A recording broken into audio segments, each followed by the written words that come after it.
Halo guys, ini adalah cerita dari novel Tales of Herding Gods karya Chai Chu. Jangan lupa subscribe, like, komen. Selamat menikmati. Chapter 1. Jangan keluar saat hari masih gelap.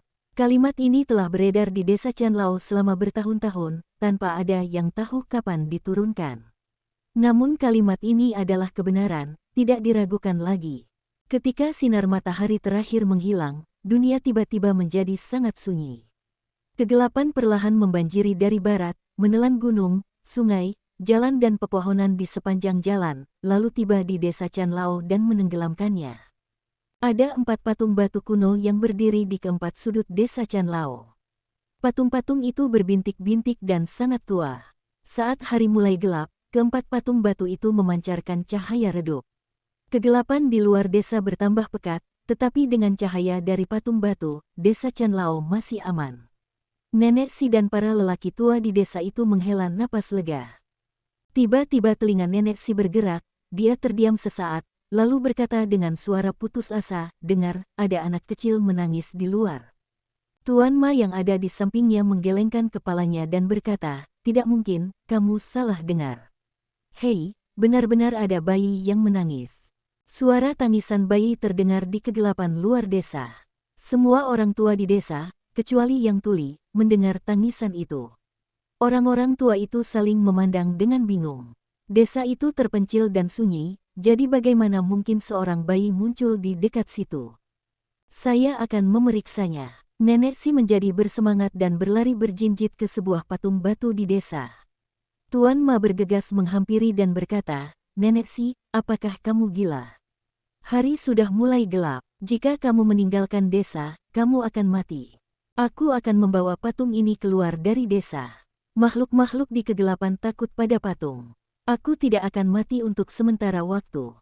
Nenek Si membungkuk dan mencoba membawa patung itu di punggungnya, tetapi dia bungkuk dan tidak dapat melakukannya. Tuan Ma menggelengkan kepalanya dan berkata, "Biar aku saja. Aku akan membawa patung itu dan pergi bersamamu." Seorang lelaki tua terlatih tatih dan berkata, "Tuan Ma, Anda hanya punya satu tangan, dan Anda tidak akan sanggup membawa patung itu terlalu lama. Saya punya 2 tangan, jadi saya yang akan membawanya." Tuan Ma melotot ke arahnya dan berkata, "Dasar pincang, kakimu patah, apa kau bisa berjalan? Meskipun aku hanya punya 1 tangan, tanganku sangat kuat." Dia mengangkat patung itu dengan 1 tangan dan menyeimbangkan kakinya. "Patung itu sangat berat, Nyonya Tua Si, ayo pergi. Jangan panggil aku wanita tua. Kalian semua harus berhati-hati. Ada patung yang hilang di desa ini. Jangan biarkan apapun dalam kegelapan masuk." Tuan Ma dan Nenek Si berjalan keluar dari desa. Dalam kegelapan, beberapa makhluk aneh yang berkeliaran di sekitar mereka segera mencicit dan mundur ketika terkena cahaya patung batu. Setelah berjalan sekitar 100 langkah, mereka sampai di sebuah sungai besar. Keduanya dengan hati-hati mencoba mencari sumber suara itu dan berjalan ke hulu sungai. Mata Nenek Si berbinar saat melihat sedikit cahaya. Suara tangisan berasal dari keranjang di tepi sungai. Benar-benar ada anak. Nenek Si melangkah maju dan mengambil keranjang itu, tetapi ia terkejut ketika tidak mampu mengangkatnya. Di bawah keranjang itu ada lengan yang telah memutih karena air sungai. Lengan inilah yang mengangkat keranjang dan anak di dalamnya sampai ke tepi sungai. "Jangan khawatir, anak itu aman." Nenek Si berbisik kepada wanita di bawah air itu. Mayat perempuan itu seolah mendengar perkataannya, tangannya mengendur, lalu ia hanyut terbawa arus sungai dan lenyap dalam kegelapan. Nenek Si mengambil keranjang itu, di dalamnya terdapat seorang bayi yang dibungkus kain bedong. Di atasnya terdapat liontin giok yang memancarkan cahaya. Cahaya dari liontin giok itu serupa dengan cahaya pada patung, tetapi jauh lebih redup. Sayang sekali, cahayanya hanya bisa melindungi bayi itu, tidak dengan wanita yang bersamanya. Dia laki-laki. Semua penduduk desa berkumpul. Nenek Si mengangkat bayi itu lalu menyeringai, "Akhirnya, ada orang sehat di desa kita yang terdiri dari orang-orang tua cacat." Lelaki lumpuh berkaki 1 itu berkata dengan heran, "Nyonya Tua Si, apakah Anda akan memeliharanya? Kita hampir tidak mampu menghidupi diri sendiri. Saya pikir sebaiknya kita memberikannya kepada orang lain." Nenek si murka, aku menemukan anak ini dengan kemampuanku sendiri, mengapa aku harus memberikannya? Semua penduduk desa patuh dan tidak berani membantahnya. Kepala desa datang dengan kursi roda. Dia tampak lebih menyedihkan daripada yang lain. Yang lain setidaknya memiliki tangan dan kaki, meski jumlahnya lebih sedikit daripada orang normal, sementara kepala desa mereka tidak memiliki tangan ataupun kaki. Tetapi semua orang sangat menghormatinya, bahkan nenek si yang galak pun tidak berani bertindak lancang. Karena kita akan membesarkannya, kita harus memberinya nama, kan? Kepala desa berkata, Nyonya tua, apakah kamu melihat sesuatu lagi di dalam keranjang itu? Nenek si membolak-baliknya dan menggelengkan kepalanya, berkata, hanya ada liontin giok ini, tidak ada catatan atau apapun. Ada kata di liontin giok itu, kata Chin. Liontin giok ini tidak memiliki kotoran dan mengandung kekuatan aneh. Itu bukan barang biasa. Itu seharusnya milik keluarga kaya, kan? Kepala desa berpikir sejenak dan berkata, mari kita beri dia nama keluarga Chin dan namanya Mu, Chin Mu. Ketika dia dewasa, biarkan dia menggembalakan domba, sehingga dia setidaknya bisa mencari nafkah. Chin Mu, nenek si menatap bayi dalam buayan. Bayi itu tidak takut padanya dan malah tertawa. Di tepi sungai, seorang anak gembala duduk di punggung seekor sapi dan memainkan seruling. Suara seruling itu jernih dan merdu. Pakaian bocah itu setengah terbuka, dengan liontin giok tergantung di dadanya. Bocah lelaki ini tak lain adalah bayi yang dipungut nenek si dari tepi sungai 11 tahun yang lalu. Orang-orang tua di desa itu telah bekerja keras untuk membesarkan anak ini. Meskipun penduduk desa Chanlao semuanya garang, mereka semua sangat baik padanya. Nenek si mendapatkan seekor sapi dari suatu tempat dan membiarkan bayi Chin Mu minum susu setiap hari. Sapi ini adalah inangnya saat dia masih kecil. Nenek si awalnya berencana untuk menjualnya, tetapi Chin Mu enggan melepaskannya, jadi tugas menggembalakan sapi diberikan kepadanya. Chin Mu, selamatkan aku. Tiba-tiba, sapi di bawahnya mulai berbicara. Chin Mu terkejut dan dengan cepat melompat dari punggung sapi itu. Sapi itu meneteskan air mata dan berbicara dalam bahasa manusia.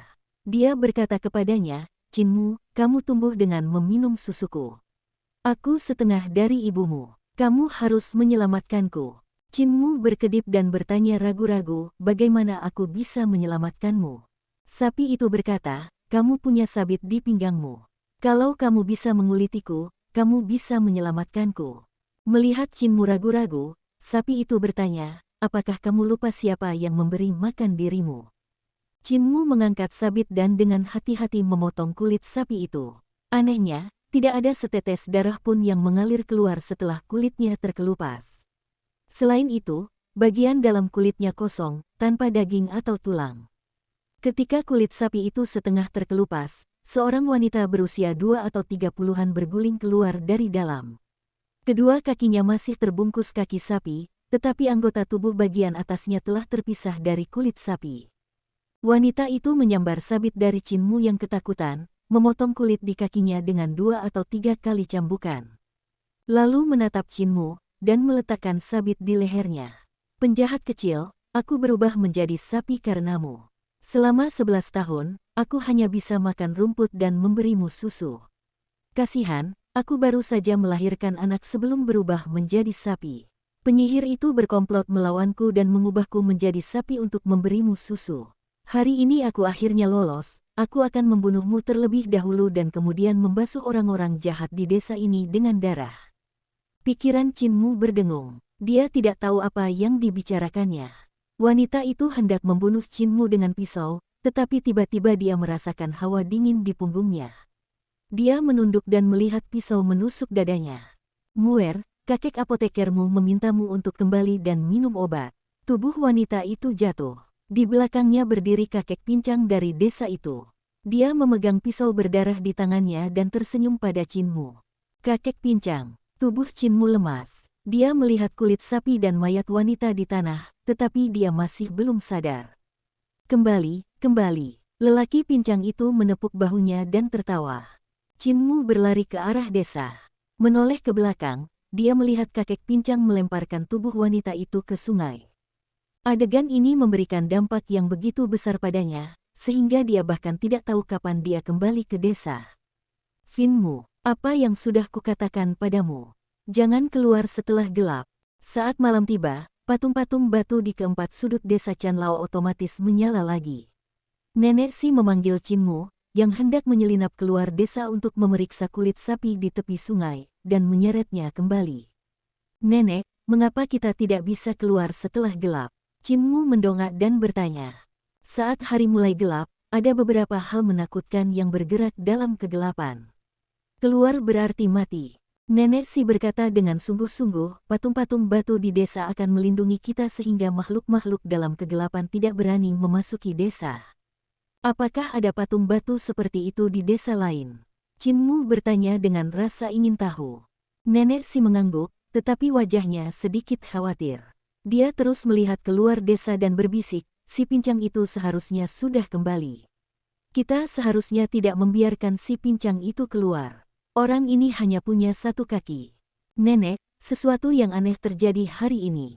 Cinmu bercerita tentang wanita yang keluar dari tubuh sapi. Nenek Si berkata dengan acuh tak acuh, maksudmu wanita itu. Sejak kamu disapih pada usia 4 tahun, aku berkata akan menjual sapi itu, tetapi kamu tidak tega melakukannya, jadi aku membiarkanmu memberinya makan. Lihat, sekarang sesuatu telah terjadi, kan? Aku berkata bahwa jika seekor sapi diberi susu sampai usia 4 tahun, ia akan memiliki perasaan terhadap sapi itu. Cinmu tersipu. Nenek, wanita itu dibunuh oleh kakek pincang. Bagus sekali. Nenek Si tersenyum dan berkata, itu terlalu baik untuknya. Dia seharusnya sudah meninggal 11 tahun yang lalu. Jika dia tidak merawatmu, apakah dia akan hidup sampai sekarang? Cinmu tidak mengerti. Nenek Si meliriknya dan berkata, wanita ini adalah istri penguasa kota Xianglong, yang jaraknya ribuan mil dari sini. Penguasa kota Xianglong itu bernafsu, dan istrinya pencemburu. Penguasa kota Xianglong suka berselingkuh dengan wanita lain di luar dan memperkosa wanita yang baik. Dan setiap kali penguasa kota Xianglong merusak kepolosan seorang wanita, istri penguasa akan mengirim seseorang untuk memukuli wanita itu sampai mati. Aku menyelinap ke kota Xianglong dan awalnya berencana untuk membunuhnya, tetapi aku melihat bahwa dia baru saja melahirkan seorang anak, dan anak itu baru berusia 3 bulan. Aku pikir kamu tidak punya susu untuk diminum, tetapi dia punya susu, jadi aku mengubahnya menjadi seekor sapi untuk memberimu makan. Tetapi aku tidak menyangka bahwa wanita ini akan melepaskan diri dari segel dan hampir menyakitimu. Cinmu tercengang dan berkata dengan suara lirih, Nenek, bagaimana bisa seseorang berubah menjadi seekor sapi? Nenek Si terkekeh, memperlihatkan separuh giginya yang patah, kau mau belajar? Aku akan mengajarimu. Ah, si pincang itu kembali. Cinmu menoleh dan melihat lelaki pincang berjalan ke arahnya, bersandar pada kruk di satu tangan dan memegang mangsa di punggungnya dengan tangan lainnya. Kegelapan menyerbu desa bagaikan air pasang. Nenek Si berteriak tergesa-gesa, pincang, cepatlah, cepatlah. Kenapa terburu-buru? Lelaki itu masih berjalan perlahan menuju desa. Begitu ia memasuki desa, kegelapan pekat langsung menyelimuti desa. Mangsa di punggungnya adalah seekor harimau tutul, yang belum mati. Ekornya tersapu oleh kegelapan. Tiba-tiba, harimau itu mengeluarkan raungan memilukan. Cinmu buru-buru melihat dan melihat bahwa hanya tulang yang tersisa dari ekor harimau itu. Bulu dan daging di ekornya semuanya hilang, seolah-olah telah digerogoti oleh sesuatu. Ia memandang dengan rasa ingin tahu ke arah kegelapan di luar desa. Keadaannya gelap gulita dan ia tidak dapat melihat apapun. Apa yang ada di dalam kegelapan itu? Tanyanya.